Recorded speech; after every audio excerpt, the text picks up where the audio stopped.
கலாத்தியர் 3ஆம் அதிகாரம் 7ஆம் வசனத்திலே பார்க்கும் பொழுது in Galatians 3:7 we see அங்கே என்ன சொல்லப்பட்டிருக்கிறது? and what is said here, ஆகையால் விசுவாச மார்க்கத்தார்கள் எவர்களோ அவர்களே ஆபிரகாமின் பிள்ளைகள் என்று அறிவீர்களாக.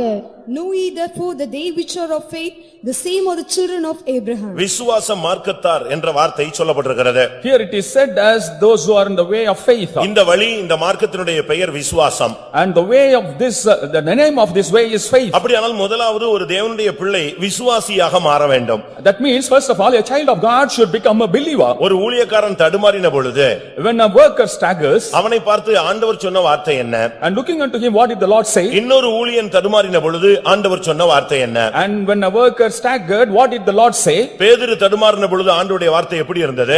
when Peter staggered what was the word of God? தோமா தடுமாறின பொழுது ஆண்டவருடைய வார்த்தை எப்படி இருந்தது? and when Thomas staggered what was the word of God? பேதுரு அந்த தண்ணீரிலே அமிழ்ந்து போகிறேன் என்று கத்தின பொழுது இயேசு அவனை பார்த்து சொன்னார், அற்ப விசுவாசியே என்று சொன்னார். when Peter said that he was drowning, Jesus looking unto him said, ye of little faith. தோமா தடுமாறின பொழுது இயேசு சொன்ன வார்த்தை என்ன? when Thomas staggered what did Jesus say? அவிசுவாசியாயிராமல் விசுவாசியாயிரு என்று சொன்னார். be not of unbelief but of faith. விசுவாசம் என்பது ஊழியர்கள் விசுவாசிகள் எல்லாருக்கும் ஒன்றான ஒரே ரேஷியோல தான் கணக்கிடப்படுகிறது. and faith is measured in the same manner for both the believers and the workers. நம்முடைய விசுவாசம் எந்த தன்மை உள்ளது? and what is the nature of our faith? இந்த விசுவாசத்திலே நீங்கள் வல்லவர்களாய் மாறி விட்டீர்களா? in this faith have you become strong? அது எப்படி ஒரு மனிதன் விசுவாசத்திலே வல்லவனாய் மாற முடியும்? or how can a man become strong in the faith? முதலாவது இந்த விசுவாசத்தை, இந்த வசனத்தை, இந்த வல்லமையை, இந்த ஜீவியத்தை நிறைவேற்ற அவர் வல்லவர் என்று நீ முதலாவது விசுவாசிக்க வேண்டும். first of all, for this thing to be fulfilled in your life you have to believe that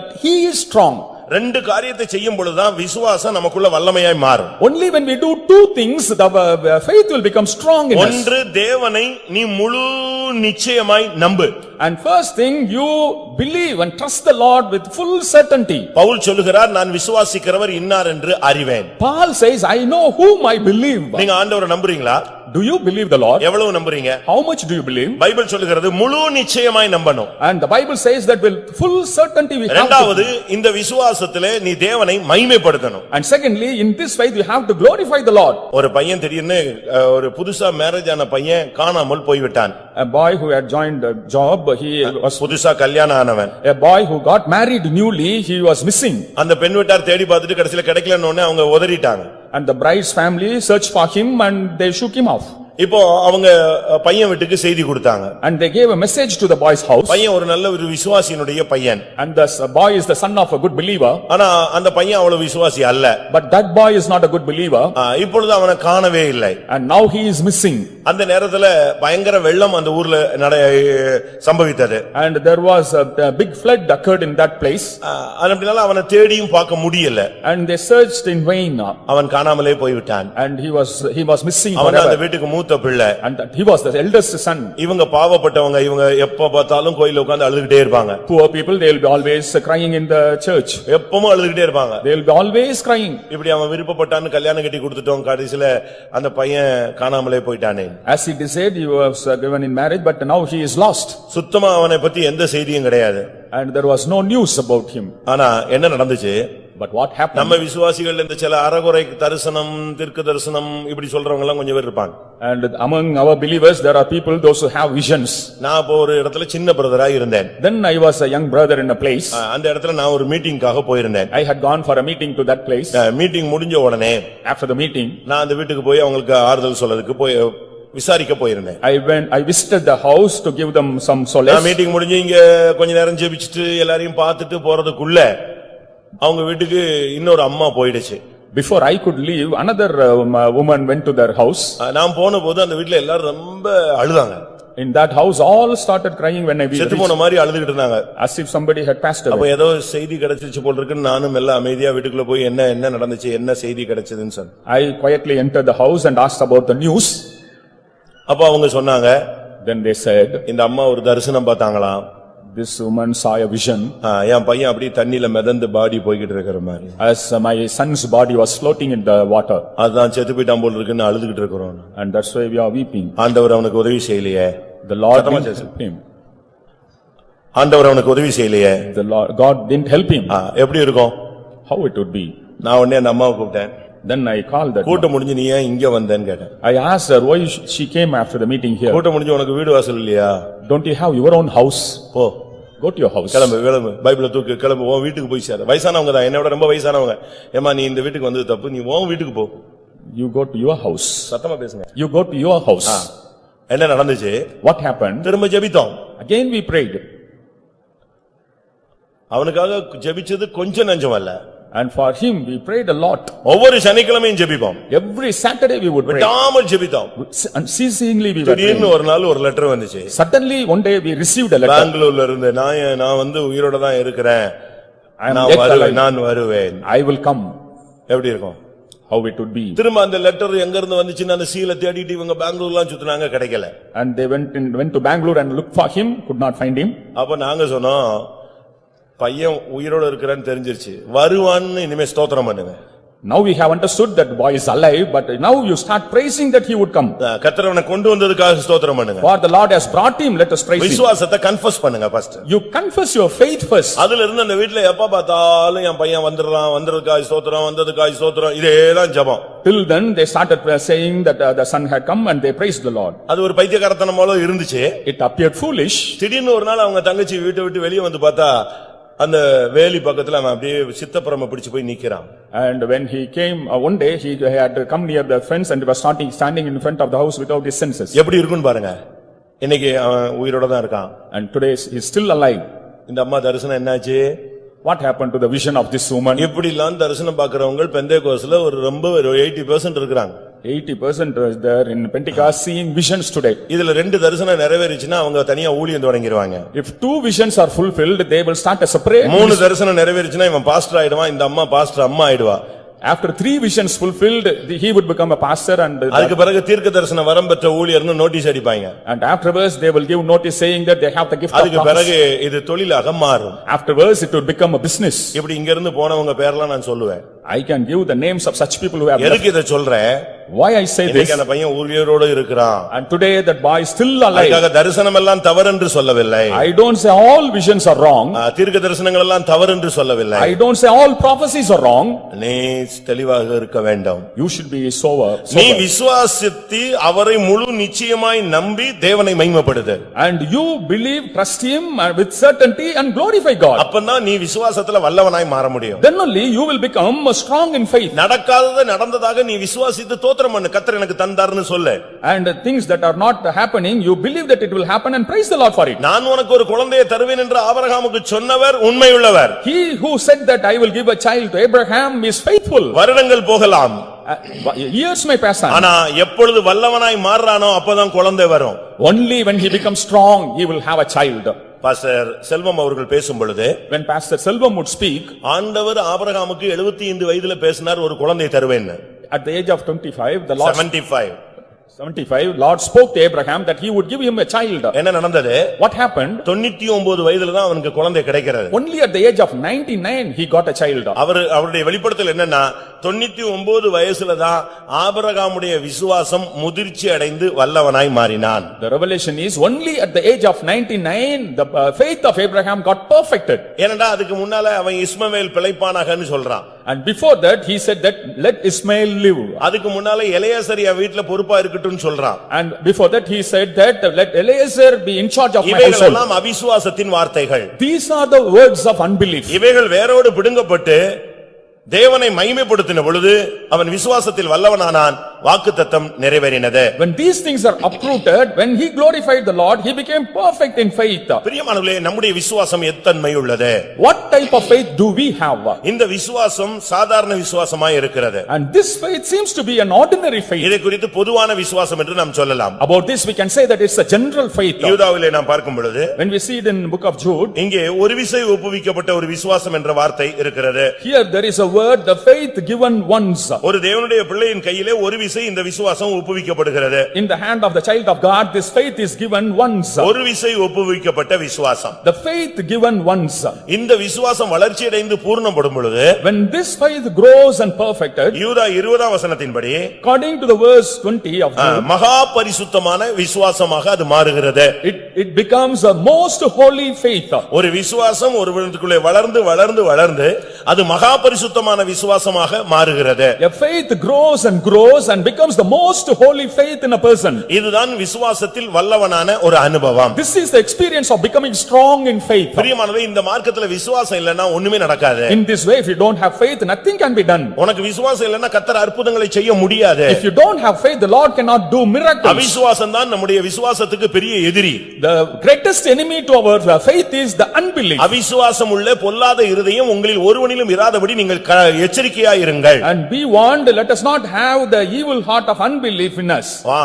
ஒரு தீர்க்கதரிசி பேசுகிறான். A prophet speaks. நாளை இந்நேரத்துல ஒருபடி கோதுமை இத்தனை ரேட்ல விக்கும், கர்த்தர் ஆசீர்வதிப்பார்னு சொல்றான். And a measure of wheat will be sold at this price, the Lord will bless, he says. அதுக்கு ஒரு பிரதானி சொல்றான். And the captain of that வானத்தின் மதக திறந்தா கூட இப்படி நடக்காதுன்னு சொன்னான். even if the Lord opens the windows of the heaven, it will not happen. ஒரு தீர்க்கதரிசனம் வருது, அதற்கு எதிர்கருத்து தவறான ஒரு வார்த்தை சுட்டிக்காட்டப்படுகிறது. A prophecy comes and also a word contrary to that comes. அது எப்படி நடக்கும்? How it will happen? நாளைக்கு 24 மணி நேரத்துல எப்படி மிராக்கிள் நடக்கும்?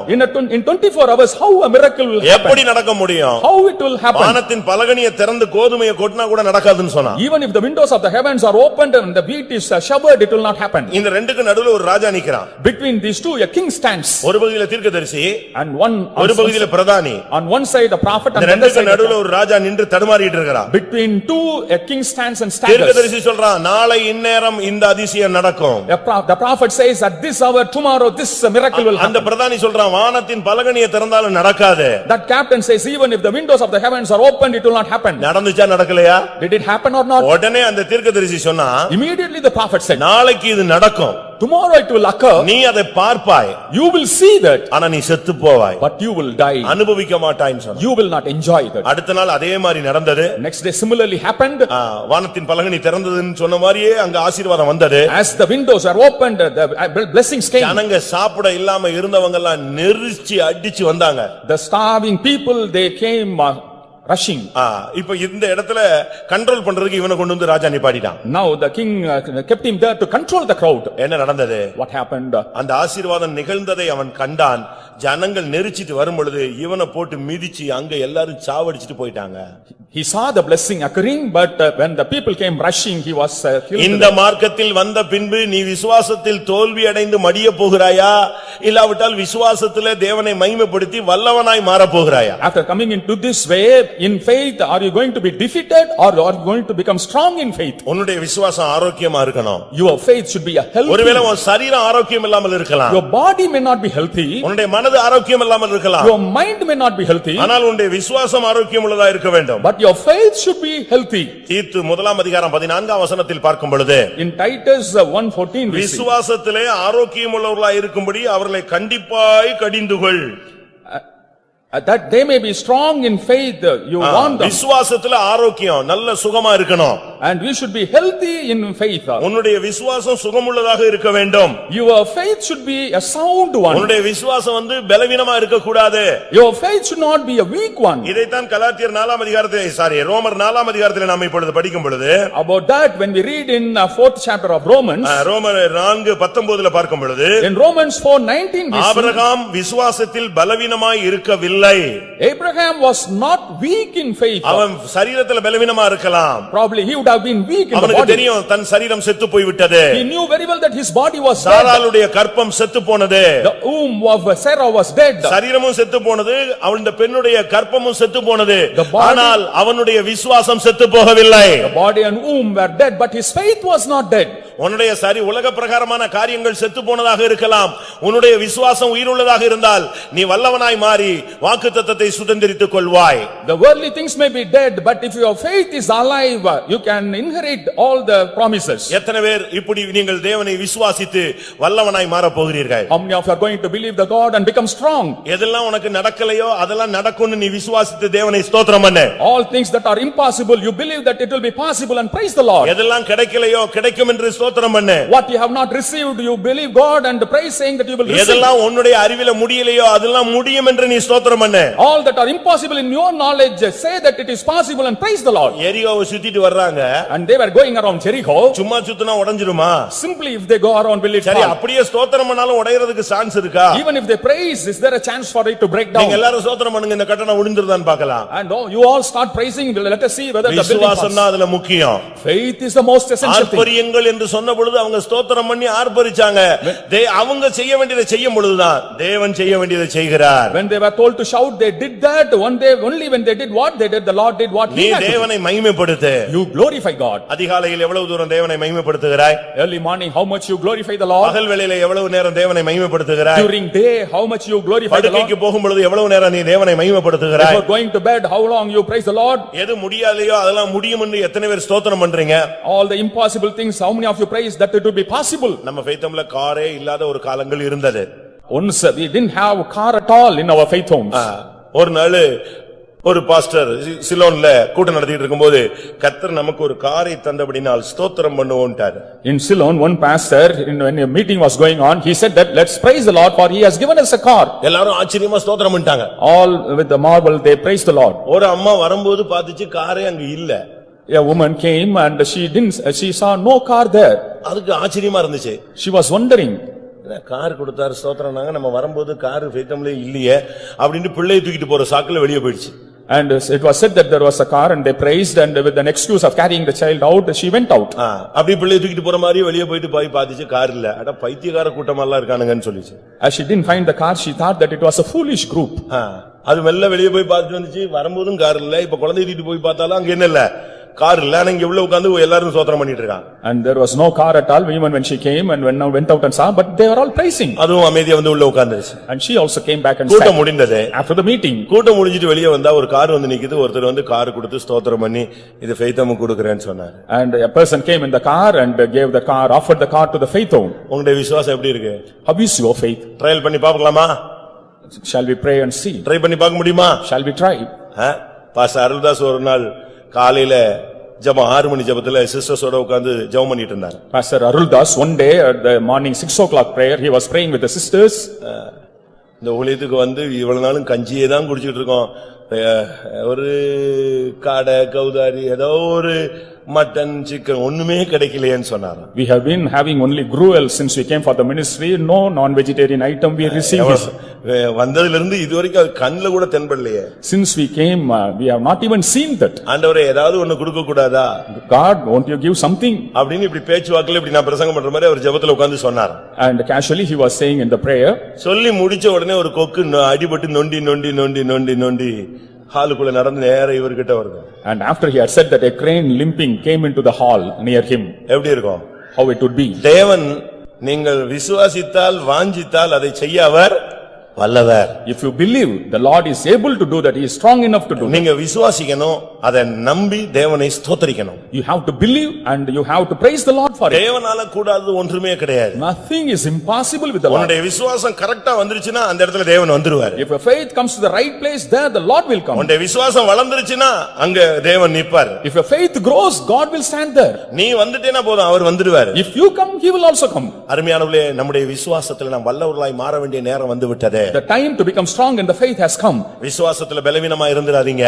Don't be weak in your faith. ஏனென்றால் கடைசி காலமாக இருக்கிறது. Because these are the end times. இரண்டாவதாக, secondly, 2 சாமுவேல் 23:20 பார்க்கும் பொழுது, in 2 Samuel 23:20 we see, அங்கே என்ன சொல்லப்பட்டிருக்கிறது? what is said here?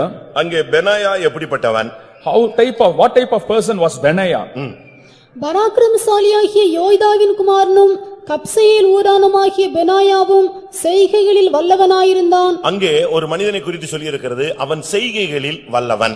Here it is said about a man that he was strong in his deeds. ஒன்று, ஒரு தேவனுடைய பிள்ளை விசுவாசத்தில் வல்லவனாய் மாற வேண்டும். One thing, the child of God should become strong in faith. இரண்டாவது, அவன் செய்கைகளில் வல்லவனாய் மாற வேண்டும். And secondly, in his deeds he should become strong. இந்த செய்கை என்று சொல்லுகிறது அவன் செய்கிற யுத்தம், இல்லாவிட்டால் அவன் செய்கிற ஊழியம், இல்லாவிட்டால் அவன் செய்கிற கிரியை.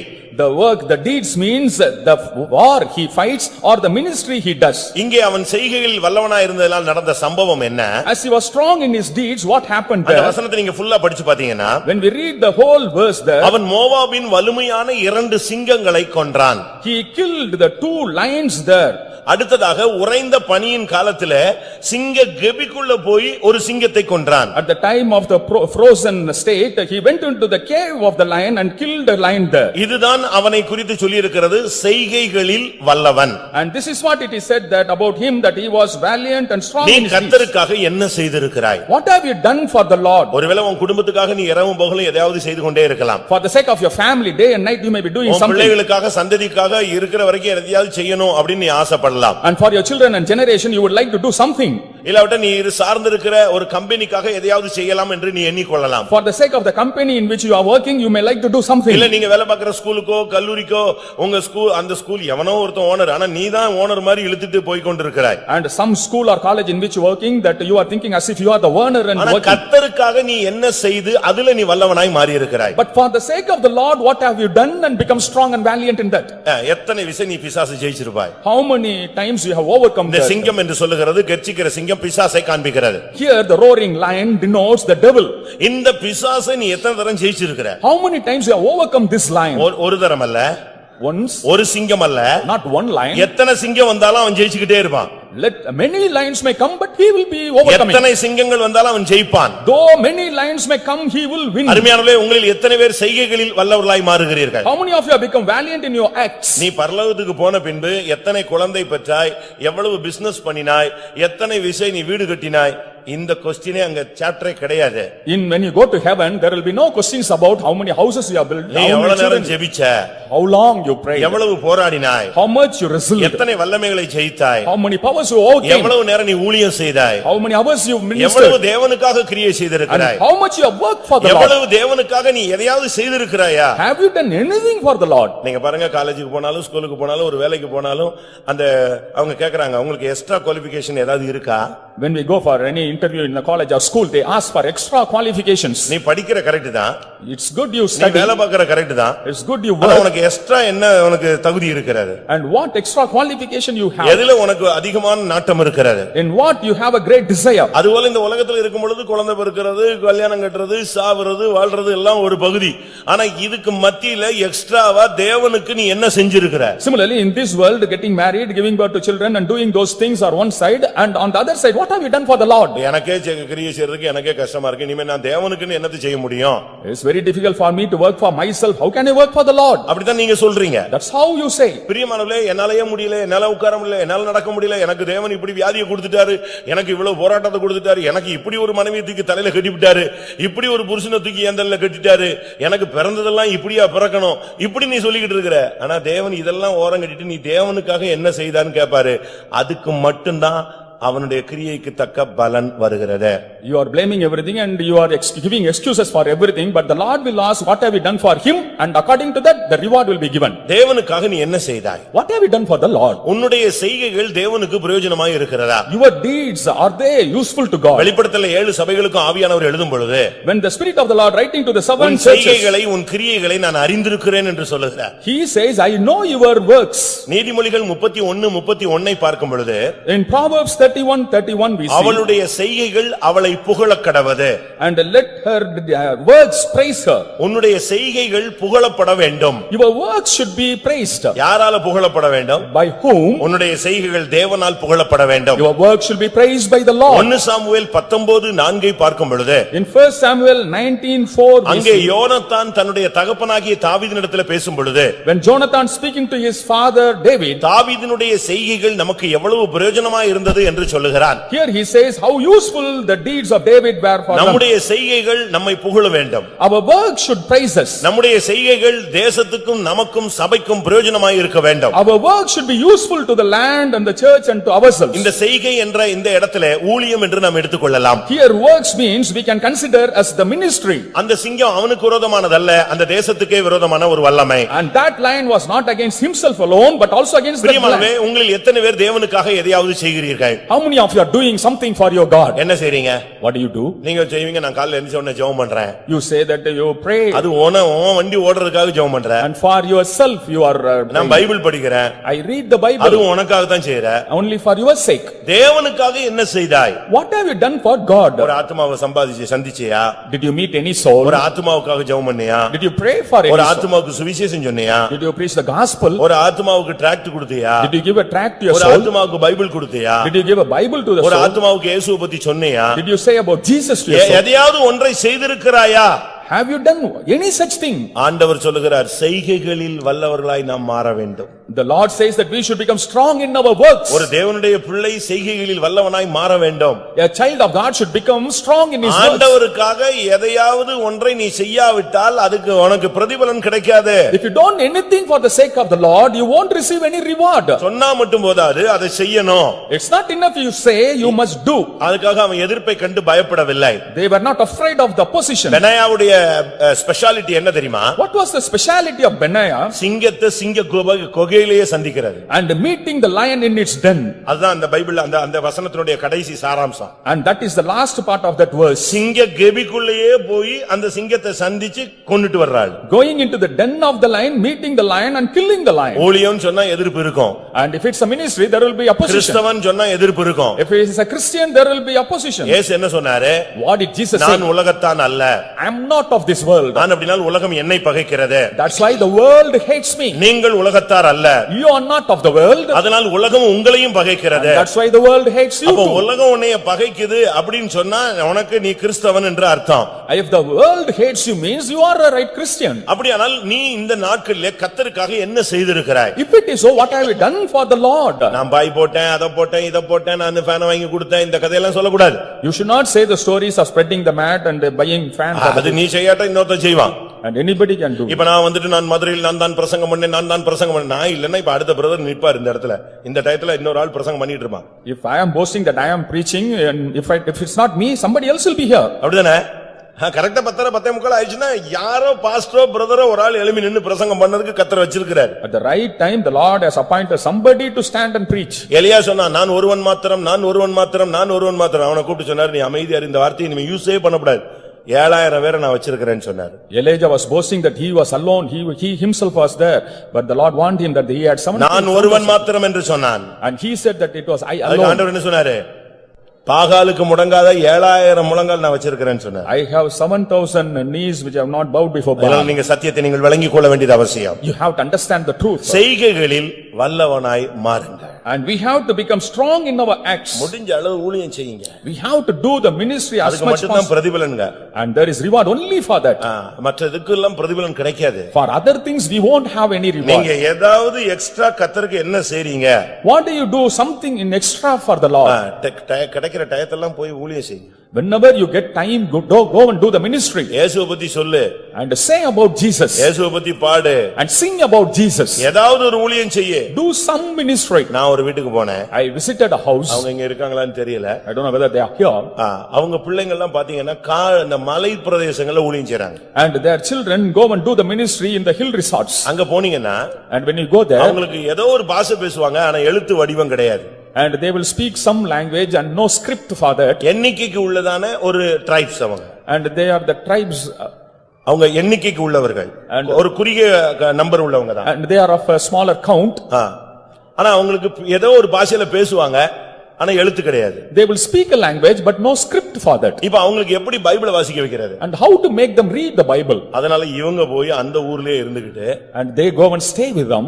ரெண்டு பேரும் ரொம்ப நல்லா படிச்சவங்க. And both of them are educated. நல்ல அறிவாளிகள் and intelligent people. நல்ல குடும்பத்துல உள்ளவங்க. from a good family. இவங்க சொந்தக்காரங்களுக்குள்ளே ஒரு ட்ரஸ்ட் மாதிரி ஃபார்ம் பண்ணி பணத்தை எல்லாம் போட்டு இவங்க ரெண்டு பேரையும் அங்க அனுப்பி அந்த ஜனத்தோட பேசி அதுக்கு ஒரு எழுத்து வடிவம் இவங்க கொடுத்து அந்த எழுத்து வடிவத்தை அவங்கள படிக்க வச்சு அதுல பைபிளை ரெடி பண்றாங்க. And within the family they have formed a trust and they go and prepare a script and the Bible for their language. இப்ப நம்ம எல்லாம் கையில பைபிள் வச்சிருக்கோம். We all have Bibles in our hand. யார் இத ready பண்ணது? And who prepared? தமிழ்நாட்டுல வந்து ரெடி பண்ணது யாரு? And who prepared it coming to Tamil Nadu? ஏதாவது தமிழ் புலவர்கள் எழுதிட்டானா? Were there some Tamil poets written? இல்ல தமிழ்ல உள்ள பெரிய கட்சி தலைவர்கள் எழுதிட்டாங்களா? Or the political leaders written? நீங்க யோசிச்சு பாருங்க. Just imagine. சீகன் பால்க்கு தான் தமிழ்ல தரங்கம்பாடியில உட்கார்ந்து இந்த தமிழ் பைபிளை உருவாக்குறாரு. Slegan Paul in Tarangambadi in he நல்ல prepared சத்தமா this பவுல்ல Bible. பேசுங்க. அவர்தான் தரங்கம்பாடியில இந்த ஊழியத்தை செய்யறாரு, தமிழ் பைபிளை ஃபார்ம் பண்றாரு. In Trankabar, he only started this ministry and wrote this Tamil Bible. அவர் 3 வயசு 4 வயசா இருக்கும்போது அவங்க அம்மா படுக்கையில சாக கிடக்குறாங்க. When he was 3 or 4 years old, his mother was bedridden, about to die, சாக போறாங்க. on the verge of death. பிள்ளைங்க எல்லாம் சுத்தி நின்னு அழுதுகிட்டு இருக்கு. Children were around and crying. அப்ப அந்த அம்மா சொல்றாங்க, நான் சாக போறேன். And the mother said, I am going to die. இந்த பையனை ஒரு சுவிசேஷகனா மாற்றி இயேசு தெரியாத ஊருக்கு அனுப்புவேன்னு சொல்லி எனக்கு ஒரு பிராமிஸ் பண்ணுங்க அப்படின்னு புருஷன்ட்ட கேக்குது. And asked the husband to promise her that she would change this boy, an evangelist, and send to an unknown land.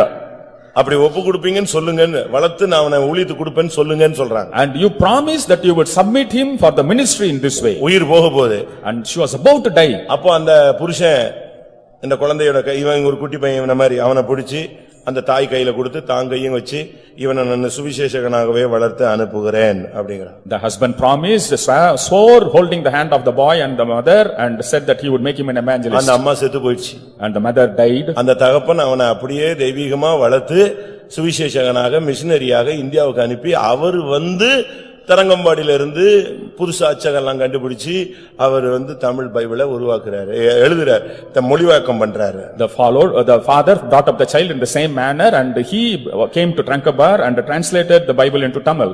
உங்க பிள்ளைகள் எல்லாம் பிறக்கும்போது இப்படி யாராவது பிரதிஷ்டை பண்ணீங்க? And did anyone consecrate your child in this manner when they இல்ல were 7 born? வயசு 8 வயசுல பிரதிஷ்டை பண்ணீங்க? Or at which age you consecrated? ஆண்டவரே என் பிள்ளை வளர்ந்த உடனே நான் ஊழியத்துக்கு ஒப்பு கொடுக்கிறேன்னு யாராவது சொன்னீங்களா? Did anyone say, Lord, when my child grows up, I will submit him for the ministry? ஒரு 50 வருஷம் குழந்தை இல்லைன்னா அவங்க சொல்லுவாங்க, ஆண்டவரே அப்படி ஒரு குழந்தை கொடுத்தால் நான் அதை ஆண்டவருக்கே கொடுக்கிறேன். அண்ணால மாதிரி.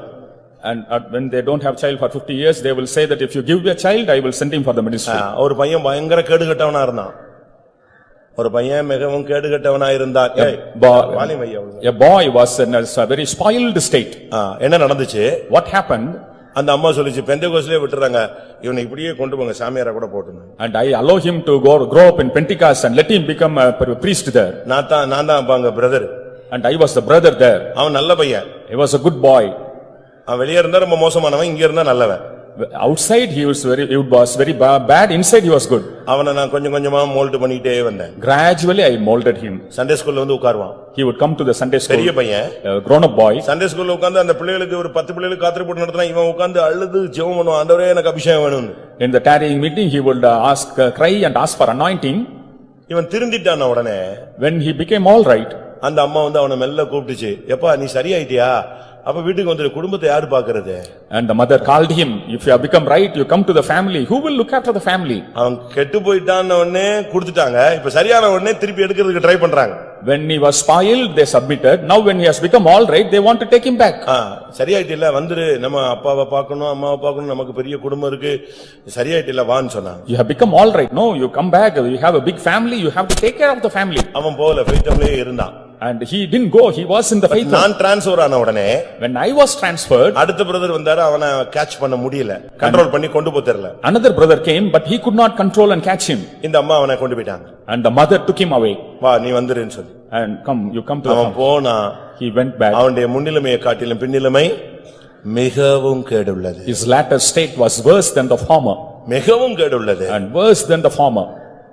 இந்த கன்வென்ஷன்ல பார்த்தேன். I saw him in this convention. வந்தான். He came. அவனை பார்த்தா பரிதாபமா இருந்துச்சு. He was in a very pathetic state. அவனை வெட்டிட்டாங்க.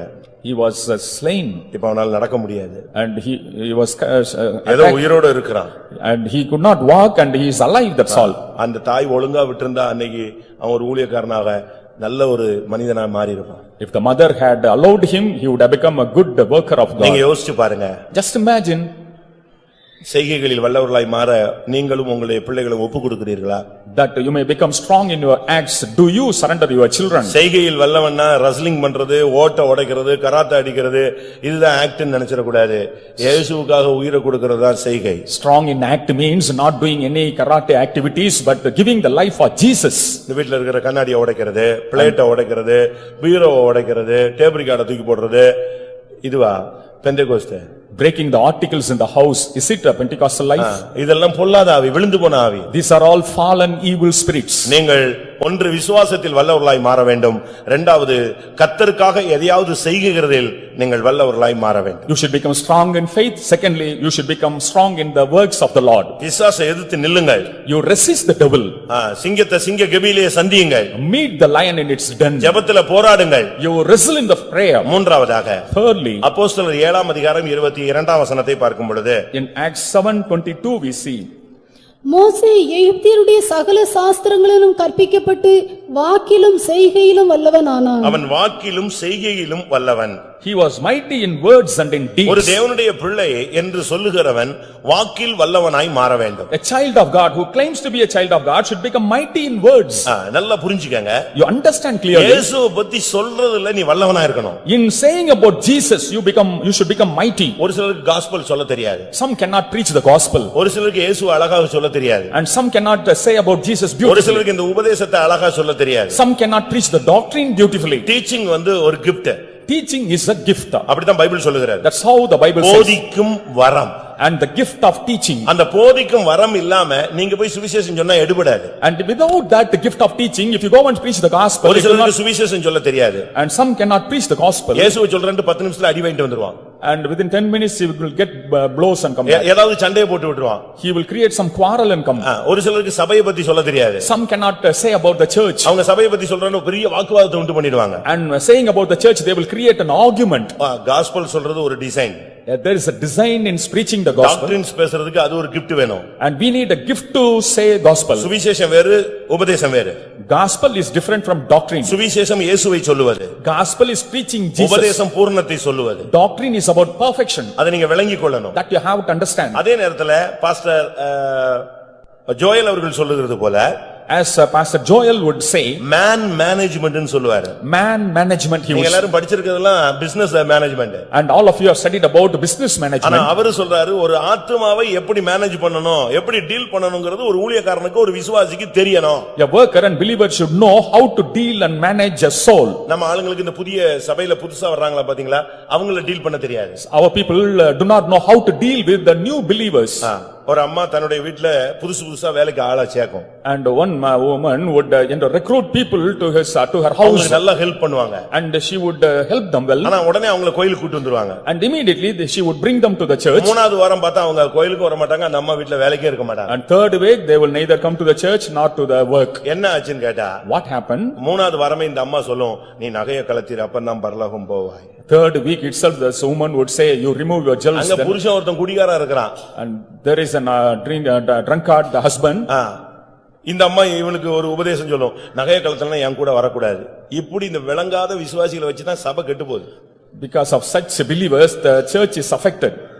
நான் சொல்றது ஒண்ணும் தப்பு கிடையாது. What I say is not wrong. நீ அதை சொல்றதுக்கு உனக்கு என்ன தகுதி இருக்கு? நீ சும்மா இரு, ஆண்டவர் பேசுவாரு. What worthiness you have to say about that? You keep quiet, the Lord will work. யார்ட்ட என்ன பேசணும்னே தெரியாது. And do not know what to say to what kind of people. சுவிசேஷம் சொல்றதுக்கு ஒரு gift வேணும். We need a gift to preach the gospel.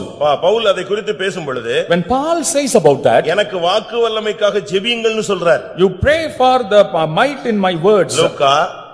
எபேசியர் 6:20. Ephesians 6:20.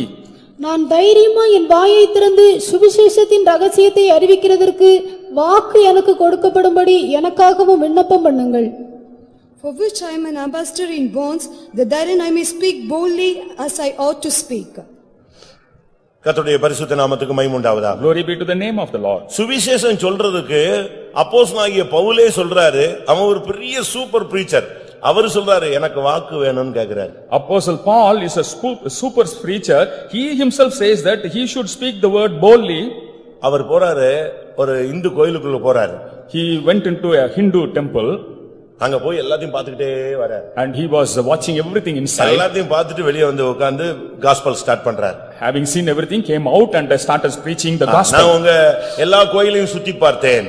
I went into your temples. எல்லா தெய்வங்களையும் நீங்க வச்சிருக்கீங்க. And you have all gods. ஒரு இடத்துல மட்டும் நீங்க எம்ப்டியா ஒரு இடம் வச்சிருக்கீங்க. But you have one empty space. அந்த இடம் என்னது? And what is that? இதையும் தாண்டி ஏதாவது கடவுள் ஒன்று இருந்தால் அறியப்படாத கடவுள் அப்படின்னு ஒரு போஸ்ட் வச்சிருக்கீங்களே, அவரைத்தான் நான் சொல்றேன், அவர்தான் இயேசுன்னு சொன்னான். You have reserved a place for one God that is an unknown God and he is Jesus.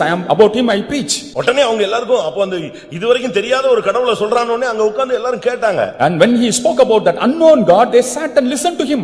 உனக்கு அப்படி பேச தெரியுதா? And are you able to speak so?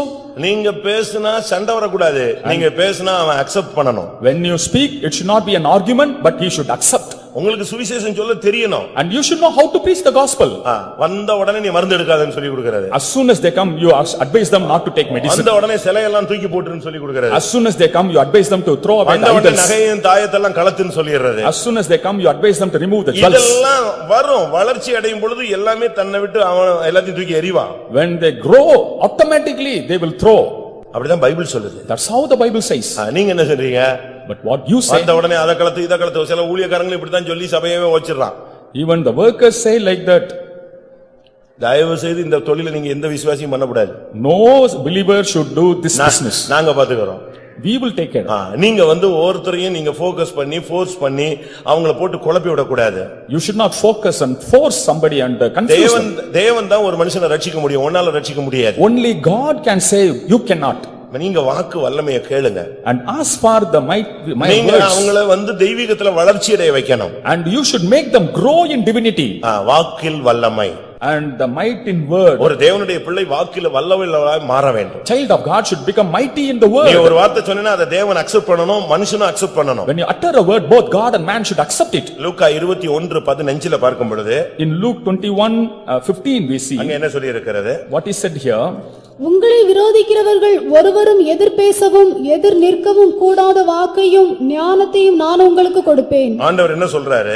What did God say? உங்களுக்கு எதிர்த்து நிக்கிறவங்க உங்களுக்கு எதிர்த்து நின்னு பேச முடியாத அளவுல வாக்கு வல்லமையை நான் உனக்கு தருகிறேன். Your adversaries cannot resist you. In that way I will give you the might of the word. எதிர் பேசவும் எதிர் நிற்க முடியாத ஒரு வாக்கை நான் உனக்கு தருகிறேன்.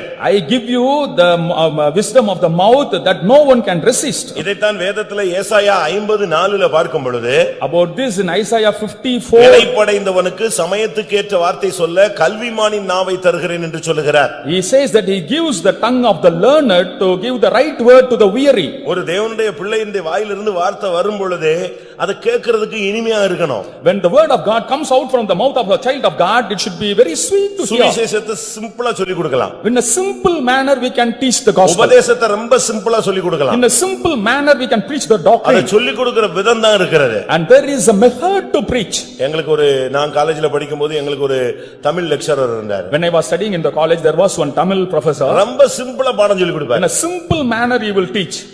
ஜோக்காவும் இருக்கும்.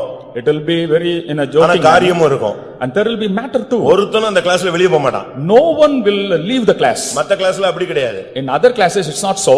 அந்த professorsலாம் வருவாங்க. The professors would come. Attendance எடுக்கப்படும் அப்படிம்பாரு. Attendance would be taken. உடனே 1 ஹவருக்கு ஒரு ட்ரிப் அந்த அட்டெண்டன்ஸ் எடுத்துருவாங்க. And immediately one will come and take. இப்பொழுது வெளிய போகிறவர்கள் போகலாம், டிஸ்டர்ப் பண்ணாம வெளிய போனா போய்டும்பாரு. Those who want to leave can go.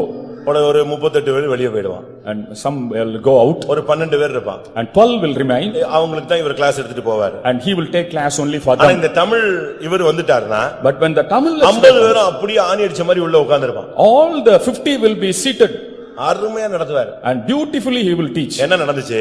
What happened? Second year போன உடனே ஒரு NCC மாஸ்டர், அவரும் தமிழ் மாஸ்டர், தமிழ் தான், அவர் தூக்கி போட்டாங்க. And when we went to second year, one NCC master, he was also a Tamil professor, he was allowed to அவர் வருவார்னு இவங்க எதிர்பார்க்கல.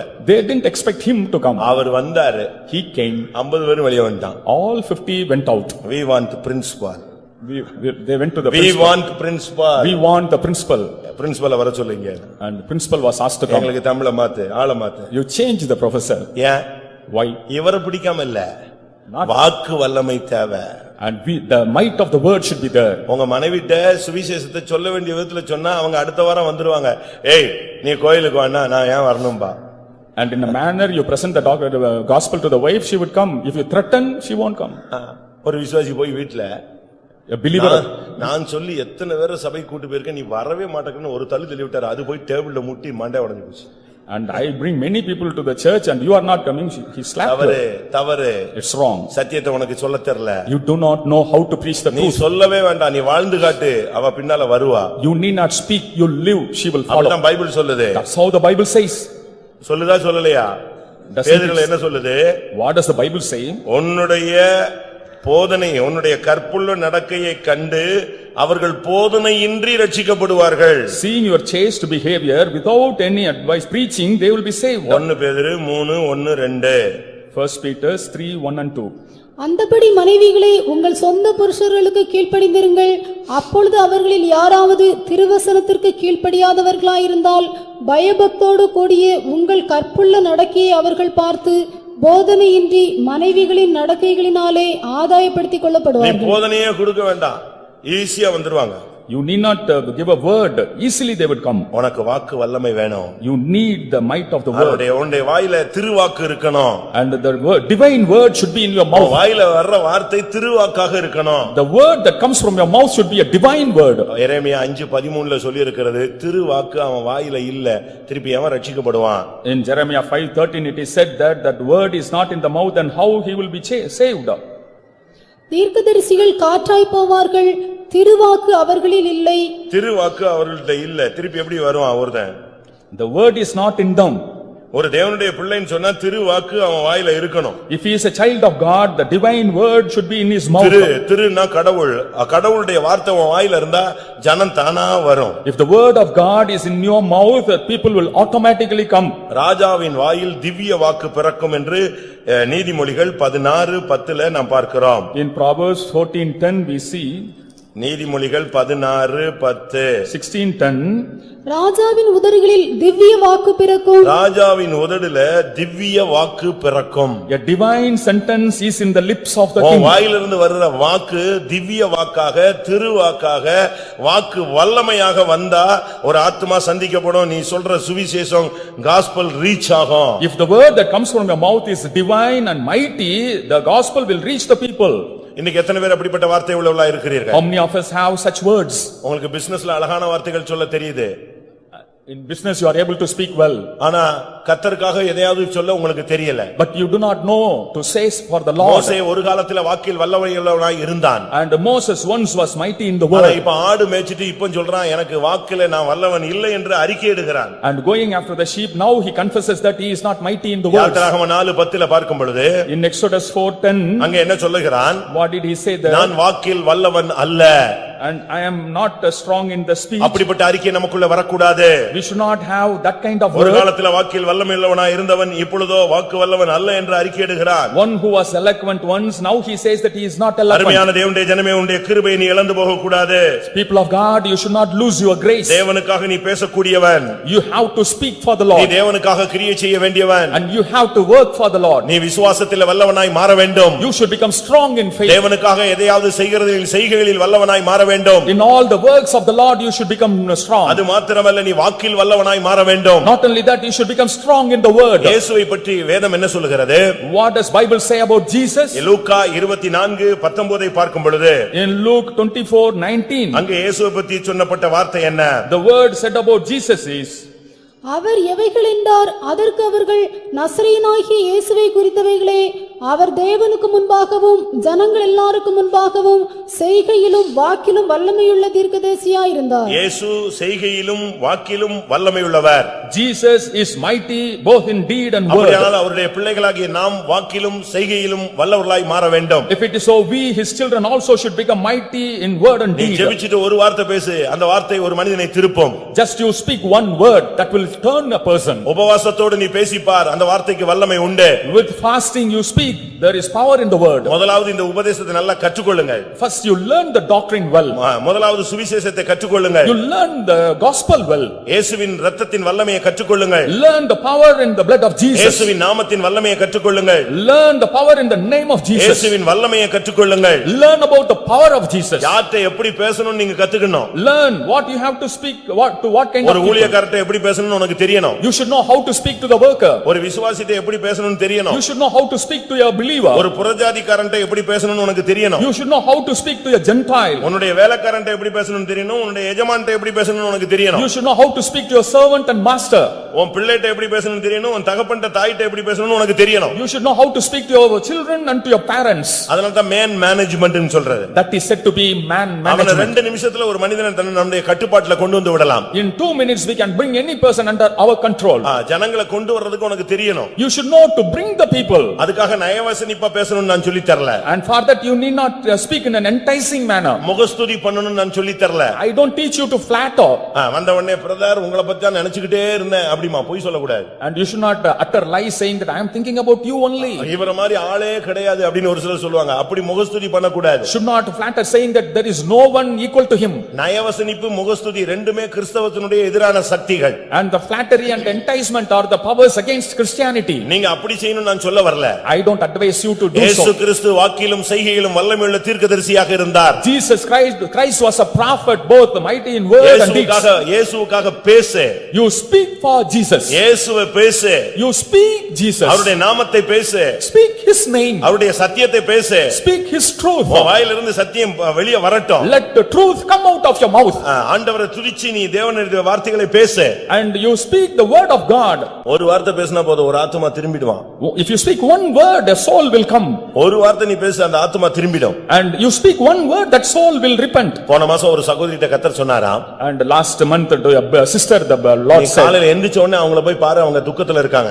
You go and meet them early in the morning and they are in a sorrowful state. அடுத்த நாள் காலையில இவங்க அந்த வீட்டுக்கு போனாங்க. And next morning she went to the house. உங்களுக்கு எதுவும் பிரச்சனையான்னு கேட்டாங்க. Asked whether they had any problem. இல்லையே ஒண்ணுமே இல்லையே நல்லா தான இருக்கோம். என்ன விஷயம் என்ன காலையில வந்துட்டீங்க அப்படினாங்க. And we are all right. Why you have come in the morning itself, they asked. இல்லையே ஆண்டவர் ஏதோ பிரச்சனையில இருக்கதா சொன்னாங்களே. The Lord said that you are in some trouble. அப்பலாம் ஒண்ணு இல்ல நல்லா தான் இருக்கோம். அந்த இப்ப என்ன எந்திரிச்சோம் காபி குடிச்சிட்டு உட்கார்ந்து இருக்கோம். It's not so, we are all right, just we had coffee. இல்லையே நீங்க நேத்து நைட் சூசைட் பண்றதுக்கு கயிறு போட்ட மாதிரி எனக்கு ஆண்டவர் பேசினாரு. The Lord spoke that you are about to hang yourself. எப்படி இருக்கும்? How it would be. அத கேட்ட உடனே அந்த சிஸ்டர் அழுதுச்சு. ஆமா கயிறு போட்டு தான் விழுந்து எந்திரிச்சு உட்கார்ந்திருக்கேன். I tried with the rope to hang myself and now I fell and I am all right now. நான் ஒரு நாள் ஒரு வீட்டுக்கு போனேன். I visited a house one day. தட்டிட்டே இருந்தேன். I was knocking. கடைசில திறந்தாங்க. Finally they opened. திறந்தா அவங்க பேய் அறைஞ்ச மாதிரி உட்கார்ந்திருந்தாங்க. As if she was possessed, she was sitting. நான் கொஞ்ச நேரம் உட்கார்ந்து அவங்ககிட்ட பேசிட்டே இருந்தேன். I was speaking to her. பேசின உடனே அழுதாங்க. And she started crying for it. பிரச்சனை எல்லாம் சொன்னாங்க. Talked about the problems. சரி ஜெபிப்போன்னு சொன்னேன். I said let's pray. அப்ப அவங்களுக்கு பின்னால அவங்க உட்கார்ந்திருந்து அவங்க தரையில உட்கார்ந்திருக்காங்க. நானும் தரையில தான் உட்கார்ந்திருந்தேன். அவங்களுக்கு பின்னால ஒரு பிளாஸ்டிக் கயிறு ரோப் கிடந்துச்சு. And behind her, both of us were sitting on the floor. Behind her there was a plastic rope. என்னன்னு கேட்டேன். I asked what it was. இப்பதான் தூக்குல தொங்குன கயிறு அறுந்து போச்சு விழுந்திருக்க நீங்க வந்து கதவை தட்டிட்டீங்க. And the rope, when I was trying to hang myself, it severed and you came and அதான் கதவை திறக்கிறதுக்கு நான் இவ்வளவு நேரம் வெயிட் பண்ணிட்டேன் பயந்து போய். And I was afraid of opening the window. யோசிச்சு பாருங்க. Just think of it. இப்படி எல்லாம் ஜனங்கள் இருக்குறாங்க. There are people like this. உங்களுக்கு வாக்குவலம் இருக்கா? Do you have the might of the word? தேவனுடைய வார்த்தையை உங்களால பேச முடியுமா? Can you speak the word of God? அருமையா ஸ்கூல்ல பேசுறீங்களே இயேசுவை பத்தி கொஞ்சம் ரோட்ல பேசுங்களேன். You speak well in your school. Why don't you speak in the road about Jesus? இயேசுவை பத்தி பேசணும்னா கை கால் எல்லாம் நடுங்கிரும் ஸ்டேஜ் பேர் வந்துரும். And if you want to speak about Jesus, there will be trembling and you have fear. பேசுங்க இயேசுவை பேசுங்க. வாக்கில் வல்லவர்களாய் மாறுங்கள். சுவிசேஷத்தை சொல்லுவதில் வல்லவர்களாய் மாறுங்கள். Become mighty in word and speak